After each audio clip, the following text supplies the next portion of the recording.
बोलो भारत माता की, ಭಾರತಾಂಬೆಗೆ, ಭಾರತಾಂಬೆಗೆ. ಬಂಧುಗಳೇ, ನಾವೆಲ್ಲ ಸ್ವತಂತ್ರ ಭಾರತದ ಗಣರಾಜ್ಯೋತ್ಸವದ ಪ್ರಯುಕ್ತವಾಗಿ ನಾವೆಲ್ಲರೂ ಇಲ್ಲಿ ಸೇರಿದ್ದೇವೆ.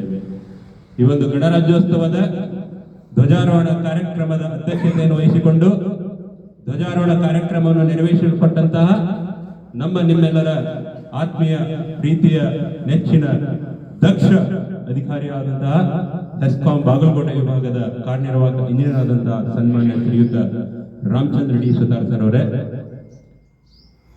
ತಮ್ಮ ಸೇವಾ ಅವಧಿಯ ಕೊನೆಯ ಧ್ವಜಾರೋಹಣ ಕಾರ್ಯಕ್ರಮಕ್ಕೆ ಸಾಕ್ಷಿಯಾದಂತಹ ತಮ್ಮ ಸೇವಾ ಅವಧಿಯ ಕೊನೆಯ ಧ್ವಜಾರೋಹಣ ಕಾರ್ಯಕ್ರಮಕ್ಕೆ ಸಾಕ್ಷಿಯಾದಂತಹ ಹಿರಿಯ ವಯಸ್ಸಿನಲ್ಲೂ ಕೂಡ ಕಿರಿಯರು ನಾಚಿಸುವಂತಹ ಶರೀರವನ್ನು ಹೊಂದಿರುವಂತಹ ವಿಭಾಗೀಯ ಸಹಾಯಕ ಕಾರ್ಯನಿರ್ವಾಹಕ ಇಂಜಿನಿಯರರು, ಪ್ರಾದೇಶಿಕ ಉಗ್ರಾಣ ಹೆಸ್ಕಾಂ ಬಾಗಲಕೋಟೆಯ ಉಗ್ರಾಣಾಧಿಕಾರಿಗಳು ಶ್ರೀಯುತ ಪುಂಡಲಿಕ್ ಚವಾಣ್ ಸರ್ ಅವರೇ, LTMR ಉಪವಿಭಾಗದ AWR ಆದಂತಹ NR ದಾಸಪ್ಪನವರ್ ಸರ್ ಅವರೇ, STMR ಉಪವಿಭಾಗದ AWR ಆದಂತಹ ಸಜ್ಜನರ್ ಸರ್ ಅವರೇ, ವಿಜಿಲೆನ್ಸ್ ಉಪವಿಭಾಗದ AWR ಆದಂತಹ ದೀಪಕ್ ಕಟಾವ್ಕರ್ ಸರ್ ಅವರೇ, ವಿಜಿಲೆನ್ಸ್ ಉಪವಿಭಾಗದ CPI ಸರ್ ಆದಂತಹ ರವೀಂದ್ರ ಸರ್ ಅವರೇ, ಸುಮಲತಾ ಮೇಡಮ್ ಅವರೇ, ಹಾಗೂ ಎಲ್ಲ ಪೊಲೀಸ್ ಇಲಾಖೆ ಮತ್ತು ಇಲಾಖೇತರ ಅಧಿಕಾರಿ ಸಿಬ್ಬಂದಿ ವರ್ಗದವರೇ, ಹಾಗೂ ಬಾಗಲಕೋಟೆ ವಿಭಾಗದ ಪ್ರಭಾರಿ ಲೆಕ್ಕಾಧಿಕಾರಿಗಳು ಆತ್ಮೀಯರಾದಂತಹ ಮಲ್ಲಿಕಾರ್ಜುನ್ ಭಗವತಿ ಸರ್ ಅವರೇ, ಆಂತರಿಕ ಪರಿಶೋಧನೆ ಶಾಖೆಯ ಪ್ರಭಾರಿ ಲೆಕ್ಕಾಧಿಕಾರಿಗಳಾದಂತಹ ಸಂಜೀವ್ ಸರ್ ಅವರೇ, ಆತ್ಮೀಯರು ಸಹಾಯಕ ಲೆಕ್ಕಾಧಿಕಾರಿಗಳು ಬಾಗಲಕೋಟೆ 6 ಫೈನಾನ್ಸ್ ಸಂಘದ ಸಮಿತಿಯ ಪದಾಧಿಕಾರಿಗಳಾದಂತಹ ಶ್ರೀಯುತ ಅಜಿತ್ ಸಾಸ್ವಾಳ್ ಸರ್ ಅವರೇ, ವಿಭಾಗೀಯ ಉಗ್ರಾಣ ಪಾಲಕರೇ ಹಾಗೂ ಉಗ್ರಾಣದ ಎಲ್ಲ ಸಿಬ್ಬಂದಿ ವರ್ಗದವರೇ, ಹೆಸ್ಕಾಂ ಬಾಗಲಕೋಟೆ ವಿಭಾಗದ ಎಲ್ಲ ನನ್ನ ಬಂಧು ಭಗಿನಿಯರೇ, ಅಣ್ಣ ತಮ್ಮಂದಿರೇ, ಅಕ್ಕ ತಂಗಿಯರೇ, ನಿಮಗೆಲ್ಲರಿಗೂ 77ನೇ ಗಣರಾಜ್ಯೋತ್ಸವದ ಹಾರ್ದಿಕ ಶುಭಾಶಯಗಳು. ಬಂಧುಗಳೇ, ಧ್ವಜಾರೋಹಣ ಕಾರ್ಯಕ್ರಮ ಮಾಡುವುದಕ್ಕಿಂತ ಮುಂಚೆ ನಾವು ಇಬ್ಬರು ಮಹಾನ್ ವ್ಯಕ್ತಿಗಳಿಗೆ ಅವರ ಭಾವಚಿತ್ರಗಳಿಗೆ ಪುಷ್ಪಾರ್ಚನೆಯನ್ನು ಮಾಡಿದ್ವಿ. ಮೊದಲನೇದಾಗಿ, ತಾವು ತೊಟ್ಟ ಹೊಟ್ಟೆಯನ್ನು ಬಿಟ್ಟು ಮಾಡು ಇಲ್ಲವೇ ಮಡಿ ಎಂಬ ಘೋಷಣೆಯನ್ನು ಭಾರತೀಯರಿಗೆ ಕೊಟ್ಟು ಬ್ರಿಟಿಷರೇ ಭಾರತ ಬಿಟ್ಟು ತೊಲಗಿ ಎಂಬ ರಣಕಳೆಯೊಂದಿಗೆ ಭಾರತಕ್ಕೆ ಸ್ವಾತಂತ್ರ್ಯ ದೊರಕಿಸಿಕೊಡುವಲ್ಲಿ ಮಹತ್ತರವಾದ ಪಾತ್ರ ವಹಿಸಿರುವುದು ಮಹಾತ್ಮ ಗಾಂಧೀಜಿ. ಎರಡನೇದಾಗಿ, ಸ್ವತಂತ್ರ ಭಾರತಕ್ಕೆ ತನ್ನದೇ ಆದ ಸಂವಿಧಾನವನ್ನು ದೊರಕಿಸಿಕೊಡುವಲ್ಲಿ ಇಡೀ ಜಗತ್ತಿನಾದ್ಯಂತ ಇರುವ ಎಲ್ಲ ಸಂವಿಧಾನಗಳನ್ನು ಅಧ್ಯಯನ ಮಾಡಿ ಇಡೀ ಜಗತ್ತಿನಲ್ಲಿ ಅತ್ಯಂತ ಸರ್ವಶ್ರೇಷ್ಠ ಸಂವಿಧಾನವನ್ನು ನಮಗೆ ದೊರಕಿಸಿಕೊಡುವಲ್ಲಿ ಮಹತ್ತರವಾದ ಪಾತ್ರವನ್ನು ವಹಿಸಿರುವರು ಡಾಕ್ಟರ್ BR ಅಂಬೇಡ್ಕರ್ ಅವರು. ಬಂಧುಗಳೇ, the importance of today is celebrating our Indian constitution. ಭಾರತದ ಸಂವಿಧಾನವನ್ನ ಇವತ್ತು ಅರ್ಥ ಮಾಡಿಕೊಳ್ಬೇಕು. ಸಂವಿಧಾನ ಆಶಯಗಳಿಗೆ ತಕ್ಕಂತೆ ನಾವು ಬದುಕಬೇಕು. ಭಾರತದ ಸಂವಿಧಾನ ಇಡೀ ದೇಶದಲ್ಲಿಯೇ ಅತ್ಯಂತ ದೊಡ್ಡದಾದ ಸಂವಿಧಾನ. ಸರಿಸುಮಾರು 1,50,000 ಶಬ್ದಗಳಿಂದ ಕೂಡಿರುವ ನಮ್ಮ ದೇಶದ ಸಂವಿಧಾನ ಇಡೀ ಜಗತ್ತಿನಲ್ಲಿರುವ ಎಲ್ಲ ಸಂವಿಧಾನಗಳಲ್ಲಿರುವ ಒಳ್ಳೆಯ ಸಂಗತಿಗಳನ್ನು ಎರವಲು ಮಾಡಿಕೊಂಡು ಸೃಷ್ಟಿಸಿರುವ ಸಂವಿಧಾನ ನಮ್ಮ ದೇಶದ ಸಂವಿಧಾನ. ನಮ್ಮ ದೇಶದ ಸಂವಿಧಾನದಲ್ಲಿ 448 ಆರ್ಟಿಕಲ್ಸ್ಗಳಿದ್ದಾವೆ, 25 ಭಾಗಗಳಿದ್ದಾವೆ, 12 ಶೆಡ್ಯೂಲ್ಗಳಿದ್ದಾವೆ, 100ಕ್ಕೂ ಜಾಸ್ತಿ ಅಮೆಂಡ್ಮೆಂಟ್ಸ್ಗಳಾಗಿದ್ದಾವೆ. ಭಾರತ ದೇಶದ ಸಂವಿಧಾನ ರಚಿಸಬೇಕು ಅಂತಂದ್ರೆ ನಾವು USA ಇಂದ ಫಂಡಮೆಂಟಲ್ ರೈಟ್ಸ್ ಅನ್ನ ಎನ್ರೋಲ್ ಮಾಡ್ಕೊಂಡಿವಿ, ರಷ್ಯಾದಿಂದ ಫಂಡಮೆಂಟಲ್ ಡ್ಯೂಟೀಸ್ ಅನ್ನ ಎನ್ರೋಲ್ ಮಾಡ್ಕೊಂಡಿವಿ. ಈ ದೇಶಕ್ಕೆ ಎಮರ್ಜೆನ್ಸಿ ಬಂದಾಗ ಫಂಡಮೆಂಟಲ್ ರೈಟ್ಸ್ ಗಳಿಗೆ ಕಡಿತ ಹಾಕುವುದನ್ನು ನಾವು ಜರ್ಮನಿಯಿಂದ ಎನ್ರೋಲ್ ಮಾಡ್ಕೊಂಡಿವಿ. ಕ್ಯಾಬಿನೆಟ್ ಸಿಸ್ಟಮ್ ಅನ್ನ ಯುನೈಟೆಡ್ ಕಿಂಗ್ಡಮ್ ಬ್ರಿಟನ್ ಇಂದ ಎನ್ರೋಲ್ ಮಾಡ್ಕೊಂಡಿವಿ. ಐರ್ಲೆಂಡ್ ಇಂದ DPSP, ಆಸ್ಟ್ರೇಲಿಯಾದಿಂದ ಕನ್ಕರೆಂಟ್ಲಿ, ಹೀಗೆ ಹಲವಾರು ದೇಶಗಳಿಂದ ಒಳ್ಳೆ ಹಕ್ಕಿ ಹೇಗೆ ಹೆಕ್ಕಿ ತಿನ್ನುತ್ತೋ ಹಾಗೆ ಬೇರೆ ಬೇರೆ ದೇಶಗಳಿಂದ ಒಳ್ಳೆಯದನ್ನು ಆರಿಸಿಕೊಂಡು ನಿರ್ಮಿಸಿರುವ ಸಂವಿಧಾನವೇ ನಮ್ಮ ಸಂವಿಧಾನ. ನಮ್ಮ ಸಂವಿಧಾನದ ವಿಶೇಷತೆಯನ್ನ ಹೇಳ್ಬೇಕು ಅಂದ್ರೆ ಕೇವಲ ದಿನ ಅಲ್ಲ, ವಾರ ಅಲ್ಲ, ತಿಂಗಳುಗಳೇ ಬೇಕಾಗ್ತವೆ. ಎಲ್ಲರೂ ತಮಗೆ ತಿಳಿದ ರೀತಿಯಲ್ಲಿ ಅದನ್ನು ಅರ್ಥ ಮಾಡ್ಕೊಂಡಿದ್ದಾರೆ. ತಿಳಿದ್ರಲ್ಲಿ ಯಾರಾದ್ರೂ ತಪ್ಪಾಗಿ ಅರ್ಥ ಮಾಡಿಕೊಂಡ್ರೆ ಅದನ್ನ ಸರಿಯಾಗಿ ಅರ್ಥ ಮಾಡಿಸಿಕೊಳ್ಳಲು ನಮ್ಮ ದೇಶದ ನ್ಯಾಯಾಂಗ ವ್ಯವಸ್ಥೆ ಕಾರ್ಯನಿರ್ವಹಿಸುತ್ತದೆ. ಮೊದಲನೇದಾಗಿ ನಮ್ಮ ಸಂವಿಧಾನದ ವಿಶಿಷ್ಟತೆ ಏನಂತಂದ್ರೆ, 1 ನೇಷನ್ 1 ಸಿಟಿಜನ್ಶಿಪ್ 1 ವೋಟ್. ಯಾವುದೇ ಜಾತಿ ಭೇದವಿಲ್ಲದೆ, ಯಾವುದೇ ಮತ ಭೇದವಿಲ್ಲದೆ, ಯಾವುದೇ ಲಿಂಗ ಭೇದವಿಲ್ಲದೆ, ಯಾವುದೇ ಪ್ರಾದೇಶಿಕತೆಯ ಭೇದವಿಲ್ಲದೆ ಎಲ್ಲರಿಗೂ ಒಂದೇ ನಾಗರಿಕತ್ವ, ಒಂದೇ vote. irrespective of the caste, irrespective of the religion, irrespective of the region, irrespective of the sex, all are equal in front of the law. ಸಾಮಾಜಿಕವಾಗಿ, ಶೈಕ್ಷಣಿಕವಾಗಿ, ಆರ್ಥಿಕವಾಗಿ ಸಬಲರು ಇರಬಹುದು, ಇರದೇ ಇರಬಹುದು. ಭಾರತ ದೇಶದ ಜಮ್ಮು ಕಾಶ್ಮೀರದಿಂದ ಕಾಶ್ಮೀರವರೆಗೆ, ಗುಜರಾತ್ನಿಂದ ಅರುಣಾಚಲ ಪ್ರದೇಶದ ಯಾವುದೇ ಪ್ರದೇಶದಲ್ಲಿ ಹುಟ್ಟಿರಬಹುದು. ಹುಟ್ಟಿಂದಲೇ ಅವರಿಗೆ ಭಾರತ ನಾಗರಿಕತ್ವ, 18 ವರ್ಷಗಳಾದ ಮೇಲೆ ಮತದಾನದ ಹಕ್ಕು ಮತ್ತು ತನ್ನ ನಾಯಕನನ್ನು ಆರಿಸುವ ಸಮಯ ಬಂದಾಗ ಎಲ್ಲರಿಗೂ ಸಮಾನವಾದ ಹಕ್ಕು, ಎಲ್ಲರಿಗೂ ಒಂದೇ ಒಂದು vote. This is the beauty of Indian constitution. ಎರಡನೇದಾಗಿ ಇಂಡಿಪೆಂಡೆಂಟ್ ಜುಡಿಷಿಯರಿ. ನಮ್ಮ ದೇಶದ ಸಂವಿಧಾನ ವ್ಯವಸ್ಥೆಯಲ್ಲಿ ಇಂಡಿಪೆಂಡೆಂಟ್ ಜುಡಿಷಿಯರಿ ಇದೆ. ಇಂಡಿಪೆಂಡೆಂಟ್ ಜುಡಿಷಿಯರಿ ನಮ್ಮ ದೇಶದಲ್ಲಿ ಶಾಸಕಾಂಗ ವ್ಯವಸ್ಥೆ, ನ್ಯಾಯಾಂಗ ವ್ಯವಸ್ಥೆ, ಕಾರ್ಯಾಂಗ ವ್ಯವಸ್ಥೆ. ತನ್ನ ಭಾಗದ ಜನರ ಸಮಸ್ಯೆಗಳನ್ನು, ತನ್ನ ಭಾಗದ ಜನರ ಆಶೆಗಳನ್ನು ಈಡೇರಿಸಲಿಕ್ಕೆ ಶಾಸಕಾಂಗ ಶಾಸನವನ್ನು ರೂಪಿಸುವ ಕಾರ್ಯ ಮಾಡುತ್ತದೆ, ಕಾರ್ಯಾಂಗ ಅದನ್ನು ಕಾರ್ಯಕ್ಕೆ ತರುವಂತೆ ಕೆಲಸ ಮಾಡುತ್ತದೆ. ಈ ಶಾಸಕಾಂಗ ಮತ್ತು ಕಾರ್ಯಾಂಗ ರೂಪಿಸಿರುವ ಕಾಯ್ದೆ ಇದನ್ನು ಸಂಪೂರ್ಣವಾಗಿ ಪರಾಮರ್ಶಿಸುವ ಹಕ್ಕು, ತಿದ್ದುಪಡಿ ಮಾಡುವ ಹಕ್ಕು, ಅವಶ್ಯಕತೆ ಬಿದ್ದರೆ ಅದನ್ನ ಸಂಪೂರ್ಣವಾಗಿ ರದ್ದುಗೊಳಿಸುವ ಹಕ್ಕು ಈ ದೇಶದ ನ್ಯಾಯಾಂಗ ವ್ಯವಸ್ಥೆಗಿದೆ. ನಾವೆಲ್ಲರೂ ಕೇಳಿದೀವಿ, ಮಾತಾಡ್ತಾ ಬಹಳ ಜನ ನಾವು ಕೇಳಿದೀವಿ, I will see you in the court.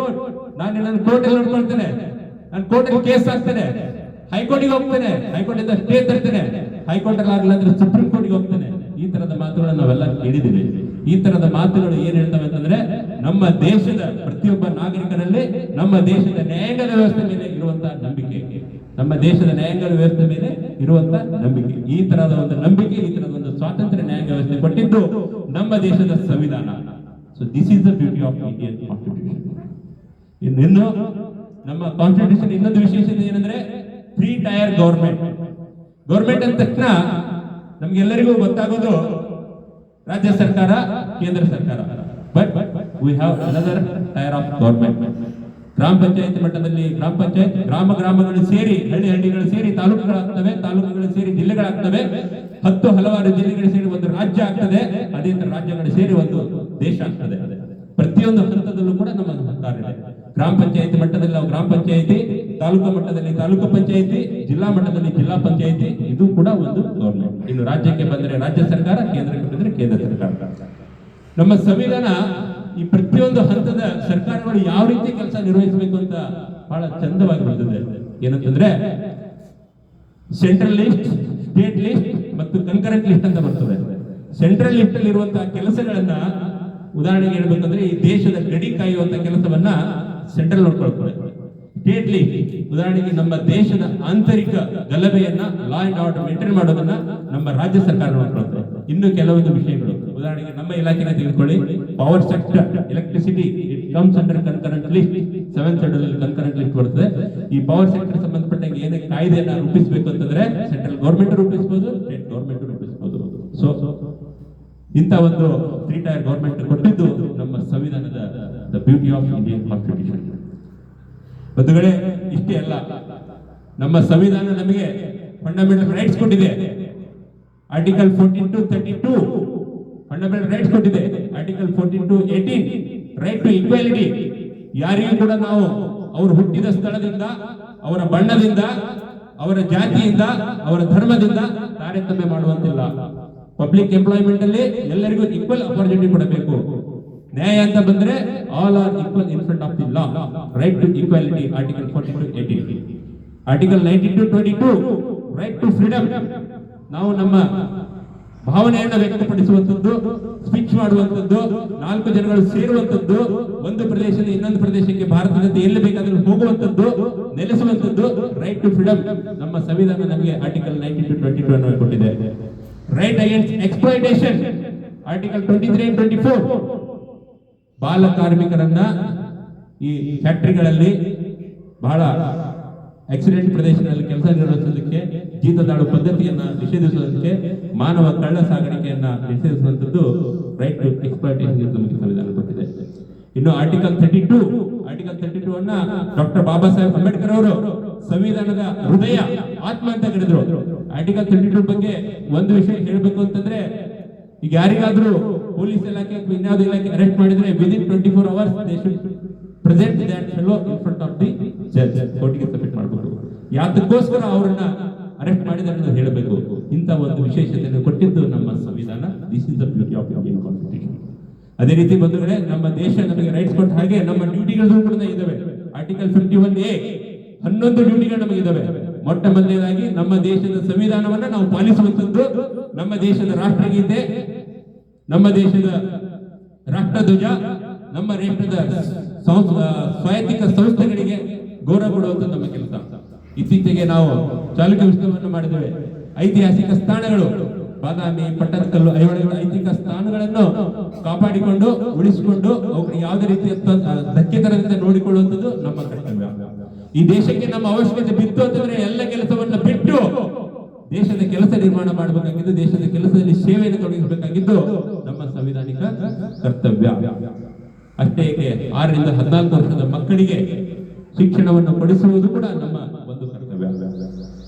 ಪ್ರಜೆಗಳಿಗೆ ಮೂಲಭೂತ ಹಕ್ಕುಗಳು, ಮೂಲಭೂತ ಕರ್ತವ್ಯಗಳು ಕೊಟ್ಟ ಹಾಗೆ ಸರ್ಕಾರಗಳು ಕಾಯ್ದೆಗಳನ್ನು ರೂಪಿಸುವಲ್ಲಿ direct principle of state policy Ireland ನಿಂದ ಎರವಲು ಮಾಡಿಕೊಂಡಂತ ಕೆಲವೊಂದು ಸಂಗತಿಗಳನ್ನು ಗಮನಿಸಬೇಕಾಗುತ್ತೆ. ಈ ದೇಶದ ಸಂಪತ್ತು ಕೆಲವು ವ್ಯಕ್ತಿಗಳಲ್ಲಿ ಇರುತ್ತದೆ, ಸಮಾನವಾಗಿ ಎಲ್ಲರಿಗೂ ಹಂಚಬೇಕು ಅನ್ನೋ ಉದ್ದೇಶದಿಂದ ಡೈರೆಕ್ಟ್ ಪ್ರಿನ್ಸಿಪಲ್ ಆಫ್ ಸ್ಟೇಟ್ ಪಾಲಿಸಿಯನ್ನ ಸರ್ಕಾರಗಳು ಕಾಯ್ದೆಯನ್ನು ರೂಪಿಸಿಕೊಳ್ಳುವಲ್ಲಿ ಅಳವಡಿಸಿಕೊಳ್ತವೆ. ಅದರ ಭಾಗವಾಗಿಯೇ ರೈಟ್ ಟು ವರ್ಕ್, ಮನ್ರೇಗಾ ಬಗ್ಗೆ ಮಾತಾಡ್ತೀವಲ್ಲ, Mahatma Gandhi national rural employment guarantee act, ಈ ಮನ್ರೇಗಾ ರೈಟ್ ಟು ವರ್ಕ್ ಅಡಿ ಜನರಿಗೆ ಕೊಡುವಂತದ್ದು. Equal pay for equal work, ಸಮಾನ ಕೆಲಸಕ್ಕಾಗಿ ಸಮಾನ ವೇತನ, ಇದು ಕೂಡ DPSP ಪ್ರಿನ್ಸಿಪಲ್. ಸೊ ಹೀಗೆ ನಮಗೆ ಸಂವಿಧಾನ ನಮಗೆ ಹಲವಾರು ಹಕ್ಕುಗಳನ್ನ, 11 ಹಕ್ಕುಗಳನ್ನ, ನಮ್ಮ ಮೂಲಭೂತ ಕರ್ತವ್ಯಗಳನ್ನ ಕೊಟ್ಟಿದೆ. This is the beauty of Indian constitution. ಇನ್ನು ನಮ್ಮ ದೇಶದ ಸಂವಿಧಾನ ಇಡೀ ಜಗತ್ತಿನಲ್ಲಿರುವ ಅತ್ಯಂತ ಶ್ರೇಷ್ಠ ಸಂವಿಧಾನ ಅಂತ ಯಾಕೆ ಹೇಳ್ತೀವಿ ಅಂತಂದ್ರೆ, ನಮಗೆ ಬೇಕಾದ ಕಾಯ್ದೆ ಇಲ್ಲಿವರೆಗೂ ನಾವು 100ಕ್ಕಿಂತ ಜಾಸ್ತಿ ಅಮೆಂಡ್ಮೆಂಟ್ಸ್ ಮಾಡಿದ್ದೇವೆ. ನಮ್ಮ ದೇಶದ ಸಂವಿಧಾನವನ್ನು ಅಮೆಂಡ್ಮೆಂಟ್ ಮಾಡಬೇಕು ಅಂತಂದ್ರೆ ಸಿಂಪಲ್ ಮೆಜಾರಿಟಿಯಲ್ಲಿ ಮಾಡಬಹುದು, ಸ್ಪೆಷಲ್ ಮೆಜಾರಿಟಿಯಲ್ಲಿ ಮಾಡಬಹುದು. ಇನ್ನು ಕೆಲವೊಂದನ್ನ ನಾವು special majority with more than 50% of the States approval ತೆಗೆದುಕೊಂಡು ಮಾಡಬೇಕಾಗುತ್ತದೆ. ಬಂಧುಗಳೇ, ಇನ್ನೂ ಕೂಡ ಹೀಗೆ ಹಲವಾರು ವಿಶೇಷತೆಗಳನ್ನು ನಮ್ಮ ಸಂವಿಧಾನ ಹೊಂದಿದೆ. 25 ಭಾಗಗಳಲ್ಲಿ, 448 ಆರ್ಟಿಕಲ್ಗಳಲ್ಲಿ, 12 ಶೆಡ್ಯೂಲ್ಗಳಲ್ಲಿ, 100ಕ್ಕಿಂತ ಜಾಸ್ತಿ ಅಮೆಂಡ್ಮೆಂಟ್ಸ್ಗಳಲ್ಲಿ ನಮ್ಮ ಸಂವಿಧಾನ ಒಳಗೊಂಡಿದೆ. ನಮ್ಮ ಸಂವಿಧಾನದ ನಮಗೆ ಸ್ವಾತಂತ್ರ್ಯದ ಈ ಸಿಕ್ಕ ಸ್ವಾತಂತ್ರ್ಯವನ್ನು ಉಳಿಸಿಕೊಳ್ಳುವ ಸಲುವಾಗಿ ಈಗ ನಮ್ಮ ಬಂದಿರುವ ಪ್ರಶ್ನೆ, the need of the hour is the next generation leadership. As a responsible citizen, as a responsible parent, as a responsible guardian of this country, guardian of our student, ನಾವು ನಮ್ಮ ಮಕ್ಕಳಿಗೆ ಕೆಲವೊಂದು ವಿಷಯಗಳನ್ನ ಹೇಳ್ಕೊಡ್ಬೇಕಾಗಿದೆ, ನಾವು ಕೂಡ ತಿಳಿಸಬೇಕಾಗಿದೆ. ಏನಪ್ಪಾ ಅಂತಂದ್ರೆ, ಅನ್ಯಾಯವನ್ನು ಕಂಡಾಗ ಅದನ್ನ ಧಿಕ್ಕರಿಸುವಂತ ಮನೋಭಾವನೆಯನ್ನು ಮಕ್ಕಳಿಗೆ ಬೆಳೆಸಬೇಕಾಗಿದೆ. ಧೈರ್ಯವನ್ನು ತುಂಬಬೇಕಾಗಿದೆ. ಧೈರ್ಯ ಸರ್ವತ್ರ ಸಾಧನವನ್ನು ತಿಳಿಸಬೇಕಾಗಿದೆ. ಮತ್ತು ಇಡೀ ಭಾರತೀಯರಲ್ಲಿ ಒಂದೇ, ನಾವೆಲ್ಲರೂ ಭಾರತೀಯರು ಒಂದೇ, ಸರ್ವೇ ಜನ ಸುಖಿನೋ ಭವಂತು, ಸರ್ವರಿಗೂ ಸಮಪಾಲು, ಸರ್ವರಿಗೂ ಸಮಬಾಳು ಎನ್ನುವ ಕಲ್ಪನೆಯನ್ನ ನಮ್ಮ ಮಕ್ಕಳಿಗೆ ನಾವು ಬೆಳೆಸಬೇಕಾಗಿದೆ. ಸೊ ಬಹಳ ಕಷ್ಟಪಟ್ಟು ನಮ್ಮ ಹಿರಿಯರು ನಮಗೆ ಸ್ವಾತಂತ್ರ್ಯವನ್ನ ಮತ್ತು ಇಡೀ ಜಗತ್ತಿನಾದ್ಯಂತ ಎಲ್ಲ ಸಂವಿಧಾನಗಳನ್ನು ತಿಳಿದು ಅರ್ಥೈಸಿಕೊಂಡು ಭಾರತೀಯರಿಗೆ ದೊರಕಿಸಿಕೊಟ್ಟ ಸಂವಿಧಾನದ ಎಲ್ಲ ಸ್ವಾತಂತ್ರ್ಯಕ್ಕೆ ದೊರಕಿಸಿಕೊಟ್ಟ ಎಲ್ಲ ಮಹನೀಯರಿಗೆ ನನ್ನ ಶಿರಸಾಷ್ಟಾಂಗ ನಮಸ್ಕಾರಗಳನ್ನು ಸಲ್ಲಿಸುತ್ತಾ, ಇಷ್ಟು ಹೊತ್ತುಗಳ ಕಾಲ ನನಗೆ ಮಾತಾಡಲಿಕ್ಕೆ 2 ಮಾತುಗಳನ್ನು ಮಾತಾಡಲಿಕ್ಕೆ ಅವಕಾಶ ಕೊಟ್ಟಂತ ತಮಗೆಲ್ಲರಿಗೂ ವಂದನೆಗಳನ್ನು ಸಲ್ಲಿಸುತ್ತಾ ನನ್ನ 2 ಮಾತುಗಳಿಗೆ